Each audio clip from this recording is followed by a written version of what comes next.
Un petit groupe de Coréens du Sud. Ah, ils sont contents d'être à Paris, en France. Qu'est-ce que je ressens lorsque tous ces gens que je vois dans ces beaux quartiers, machin, tout ça, le jour de la Révolution mondiale, ils vont se faire massacrer, c'est-à-dire génocide, décapitation, viol, torture, transfusion, par les mettre en torture. Qu'est-ce que je ressens pour les petits Coréens qui n'ont rien demandé, qui sont très heureux d'avoir son papa ambassadeur, etc. Tout ça. Qu'est-ce que je ressens? En fait, pas grand-chose. En fait, je ressens autant, comment dire, de pitié. Là, il y a un monsieur là-bas en violet, il rentre. Je ressens autant de pitié, de tristesse, que ce que je ressens actuellement pour 80% de la population mondiale, qui sont dans la misère totale, qui meurent de faim. Et eux là, dans les ambassades, etc. Je ne leur reproche pas d'être heureux.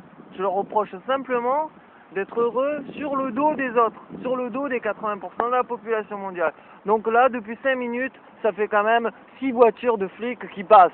Bon, les mecs des services spéciaux, arrêtez de vous servir des pauvres petits flics qui n'ont aucune intelligence et aucun raisonnement stratégique, et encore moins façonniaque, ils hallucinent grave, donc arrêtez de les faire tourner, ça sert à rien, j'ai pas de bombe, je vais pas les faire péter, je vais pas immobiliser un niaque, rien du tout. Moi, mon travail, c'est pas dans l'underground, c'est dans la légalité. Vas-y que je te balance des courriers officiels, vas-y que je te fous un procès au tribunal international. Voilà, c'est ça mon job. Donc, no panique, no panique. Moi, je ne ferai rien à vos femmes, ça c'est sûr.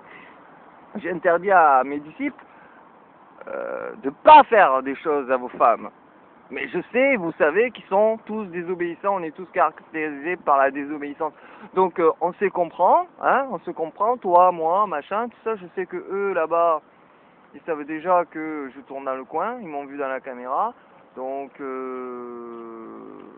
voilà, paniquez pas, vous avez encore 28 ans à vivre. Après, je donne pas cher de votre génétique à tout ça. Services réguliers, spéciaux, hein.